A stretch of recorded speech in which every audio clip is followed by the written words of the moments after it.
Hello दोस्तों, मैं doctor Gita Awasthi नई कहानी के साथ आपसे मुखातिब हूँ। दोस्तों, हर अगली आने वाली पीढ़ी के बीच में कहीं न कहीं थोड़ा बहुत दुराव पैदा होता जा रहा है, कारण कुछ भी हो। एक ऐसी ही कहानी प्रस्तुत है, दूरियां। कमरे में गजल गूंज रही थी, फासले ऐसे भी होंगे ये कभी सोचा न था, सामने बैठा था मेरे और वो मेरा न था। मन सोच रहा था कि गीतकार का मन कितना भविष्य दृष्टा होता है।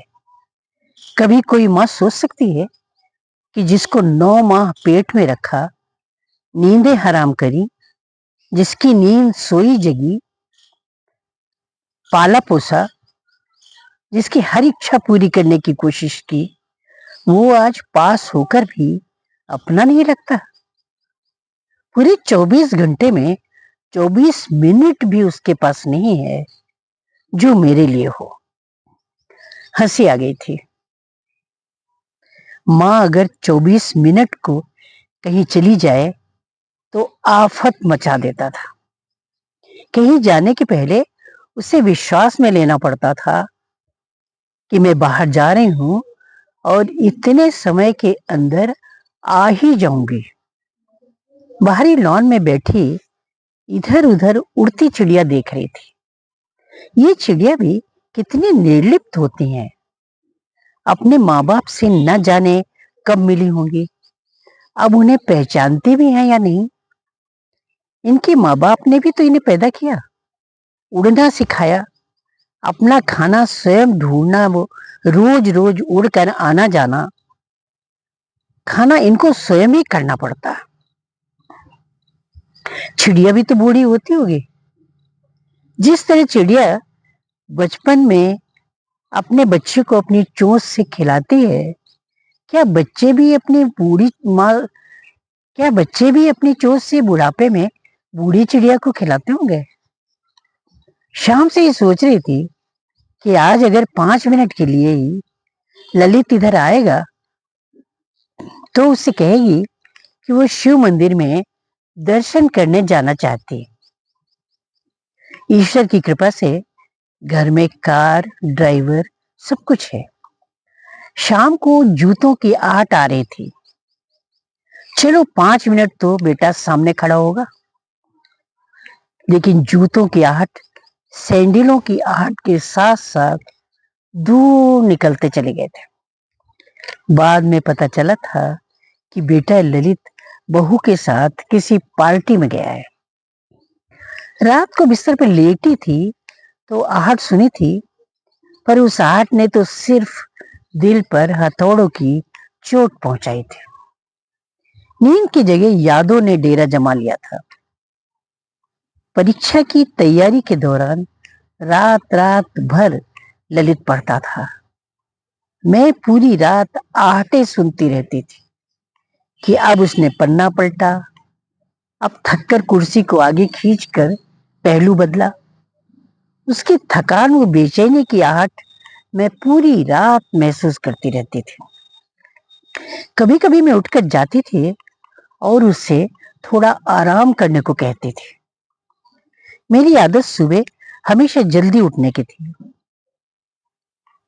पहले कभी जब आती थी तो बेटा बोलता था कि उठने की जल्दी मत किया करिए, पर अब तो शायद उसे पता ही नहीं चलता कि मैं कब उठ जाती हूँ।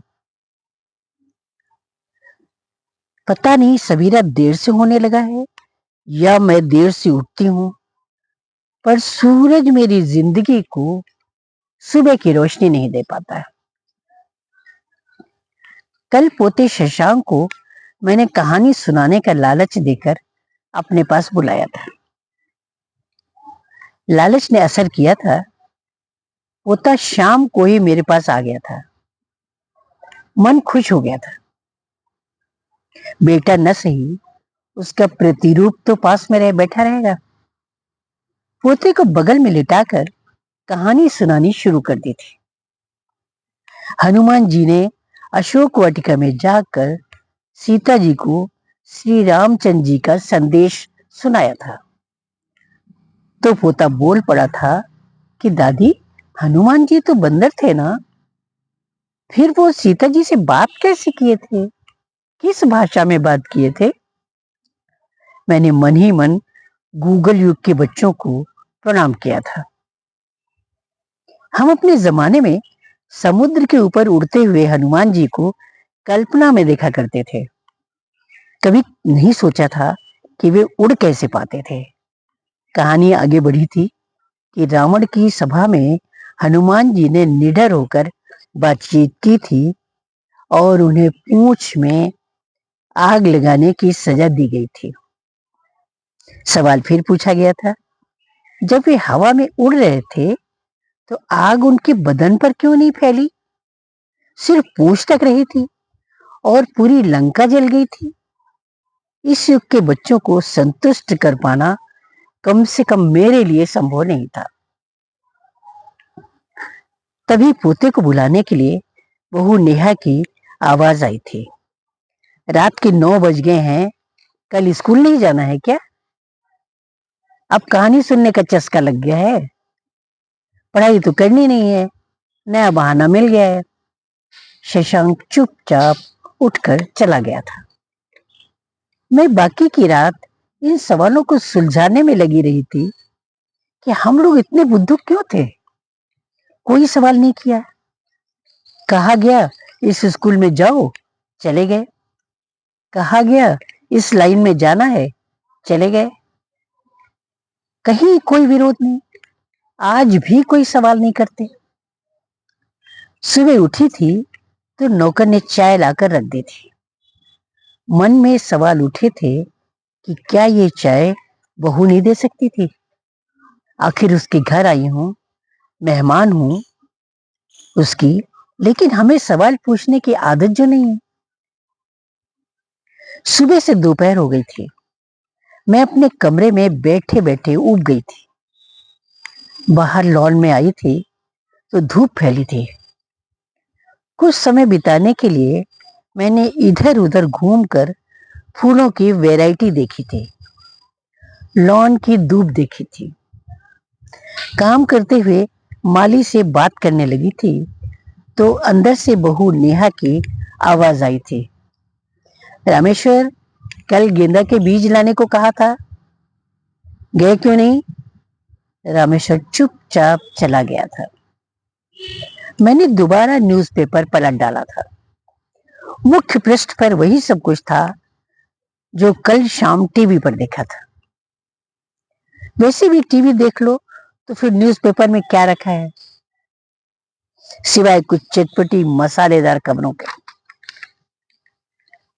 मेरा लंच मेरे कमरे में आ जाता था। खाने के बाद मैंने अपनी दवाएं ले ली थी। गांव में दोपहर वाली सहेलियां याद आ रही थी। कम से कम पास में बैठकर दाल चावल या जीरा बीनते हुए बातें तो करती रहती थी। दोपहर का पता ही नहीं चलता था।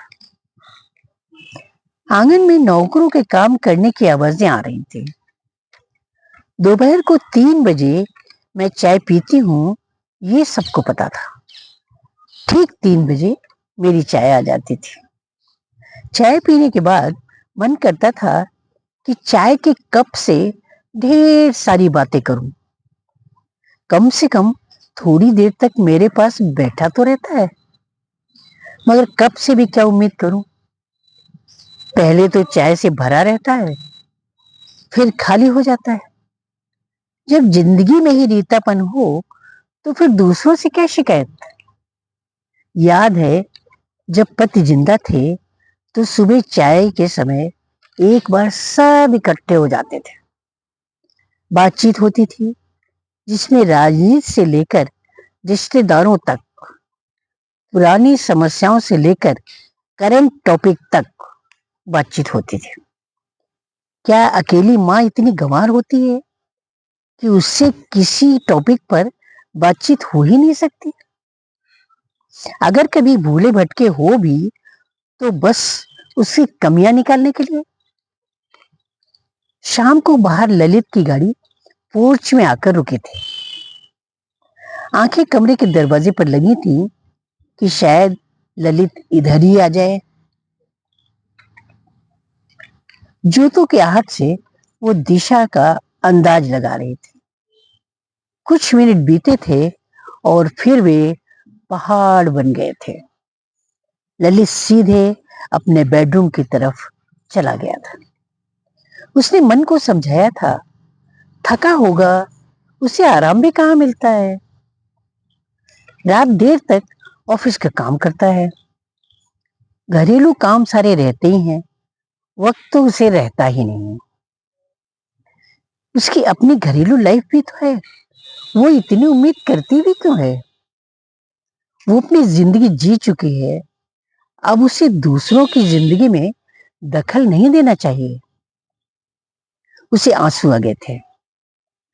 उसका अपना बेटा अब दूसरा हो गया।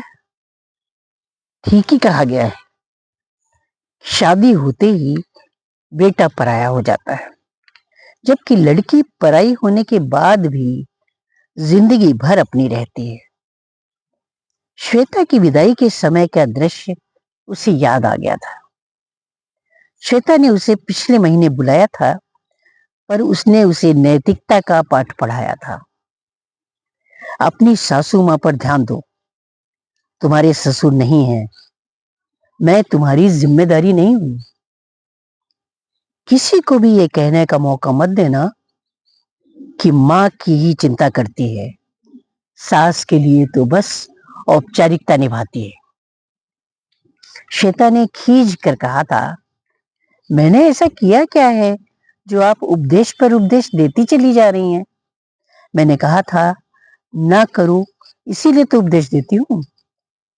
मुझे याद आया था, शादी के बाद जब मैं पहली बार ललित के घर गई थी तो उसकी सास भी आई हुई थी। पहले तो घर में ताला बंद मिला था, पड़ोसी से चाबी लेकर ताला खोला था। दूसरे दिन बहू नेहा ने अपनी मां को कमरे में ले जाकर जूस पिलाया था। मन में आया था कि अगर मेरे सामने भी जूस पिलाती तो क्या मैं छीन लेती या कुछ कहती। आखिर वो मेरे बेटे के घर आई थी। रात को पता नहीं कब नींद आई थी। सोचते सोचते ही काफी रात बीत गई थी। ललित के पापा ने पहली मुलाकात में ही मुझसे कहा था, शीनू, सिर्फ एक बात का ध्यान रखना, मैं अपनी माँ, बहन और भाई को बहुत प्यार करता हूँ। प्लीज इनको कभी तकलीफ ना देना, मानसिक तौर पर भी नहीं। मैंने कहा था कि मैं पूरी कोशिश करूंगी। शायद मैंने किया भी था। कभी मुझे कोई बात अगर बुरी भी लगी थी तो मैंने ऐसा उन लोगों को महसूस नहीं होने दिया था। अपनी कोशिश पर मैंने सासू मां को कभी अकेला नहीं छोड़ा था। मन भर आया था, आज क्या ऐसी उम्मीद कर सकती हूँ। याद आता है, ललित की शादी के बाद एक बार जोर से सिरदर्द होने पर मैंने ललित से कहा था, जरा नेहा को भेज देना, सिर में बाम लगा देगी। ललित ने फौरन कहा था, वो नेल पॉलिश लगा रही है, बाम अपने आप लगा लो ना आप, उसमें किसी दूसरे की क्या जरूरत है। मैंने सोचा था कि वो ठीक ही तो कहता है, दर्द तो अपना होता है, अपने को ही सहना है, तो फिर दर्द दूर करने की दवा भी खुद ही ढूंढ कर लगानी होगी ना, दूसरों का सहारा क्यों लेना। समय समय पर मुझे अनेक सबक मिले, पर पता नहीं क्यों मैं सीख ही नहीं पाई। शाम का इंतजार करना बेकार समझ मैं सुबह ही जाकर स्वयं ललित के सामने खड़ी हो गई थी। उसने आंख उठाकर मेरी तरफ देखा था, मानो पूछ रहा हो, कोई काम है क्या। मैंने कहा था, मेरा जाने का रिजर्वेशन करवा दो। उसने बिना रुके पूछा था, कब का। मैंने कह दिया था, कल सुबह का। अब एक दिन रुकना भी मुझे गवारा नहीं था, क्योंकि दूरियां बहुत बढ़ चुकी थी। नमस्कार।